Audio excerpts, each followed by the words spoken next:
Assalamualaikum teman-teman, gimana kabarnya? Oke, kelas 6 sekarang.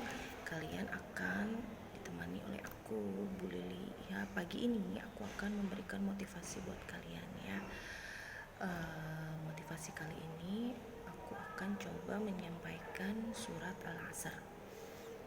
Tahu kan surat Al-Asr? Pasti sudah tahu kan, karena surat Al-Asr selalu kita baca sebelum kita pulang sekolah. Sebelum kita bahas, yuk kita baca bareng-bareng.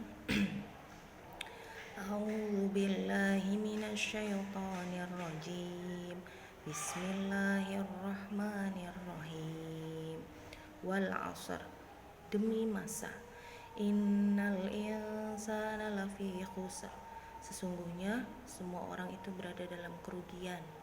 Illal ladzina amanu wa 'amilus solihati wa tawashaw bil haqqi wa tawashaw bis sabr, kecuali orang-orang yang beriman dan beramal soleh dan saling menasihati dalam kebenaran dan juga kesabaran. Itu ya teman-teman.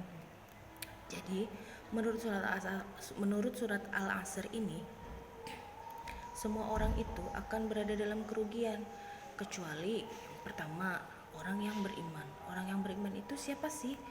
Orang yang beriman itu adalah orang yang benar-benar percaya dengan adanya Allah.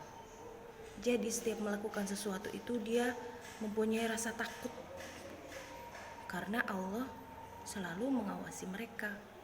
Nah, ketika kita melakukan suatu perbuatan yang tidak disukai Allah, lalu kita merasa takut dan kita tidak jadi melakukannya, itu berarti iman itu sudah ada di dalam hati kita. Tapi kalau kita tidak pernah takut, ketika kita berbuat seenaknya, ketika kita berkata kasar kepada orang lain, ketika kita sholatnya asal-asalan misalnya, itu berarti kita belum punya iman itu, kita belum punya rasa takut kita kepada Allah.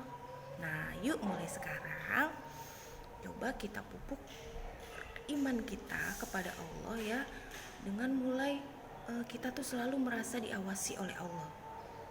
Ketika kita ingin mencuri misalnya, oh iya, ada Allah yang selalu mengawasi kita, jadi kita tidak jadi mencuri. Itulah iman. Orang yang beriman itu adalah orang yang di dalam dirinya itu ada rasa takut kepada Allah. Jadi dalam melakukan sesuatu itu selalu berpikir dulu, oh iya ya, kan ada Allah yang melihat. Nah itu. Nah biasanya kalau orang sudah beriman itu pasti ada wa amilus solihat, dan dia akan melakukan kebaikan-kebaikan, akan mengerjakan kebaikan-kebaikan. Nah misalnya di rumah nih sudah punya kewajiban setiap anak, misalnya A, B, C. Yang satu setiap hari kerjanya kewajibannya menyapu, yang satu mengepel, yang satu mencuci piring misalnya. Suatu hari si B ini sakit yang kewajibannya mengepel. Nah si A karena dia sehat, dia dengan senang hati membantu. Ya sudah B, boleh istirahat, nanti aku yang membantu mengerjakan. Nah itu namanya melakukan kebaikan. Jadi tidak perlu disuruh. Kebaikan itu, melakukan kebaikannya itu sudah timbul dari hatinya sendiri. Ya, oke.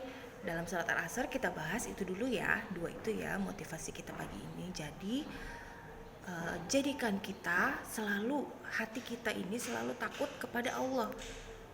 Jadikan diri kita ini selalu diawasi oleh Allah. Jadi kita merasa takut dalam melakukan suatu perbuatannya. Kemudian yang kedua, selalulah melakukan kebaikan walaupun orang lain tidak membalas dengan kebaikan, itu ya. Jadi itu dua dulu. Nah, mulai hari ini coba kalian terapkan itu ya dalam kehidupan sehari-hari. Jadi dalam melakukan sesuatu itu selalu ingat Allah. Oh iya, aku diawasi Allah ya. Terus yang kedua, selalu melakukan kebaikan. Apapun, misalnya di rumah nih, bunda lagi kesulitan atau bunda lagi repot nih, oh dengan senang hati kita membantu, tidak perlu disuruh. Itu ya anak soleh. Oke, motivasi pagi ini cukup dari aku.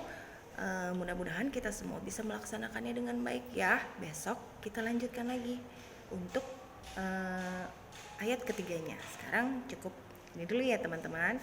Assalamualaikum.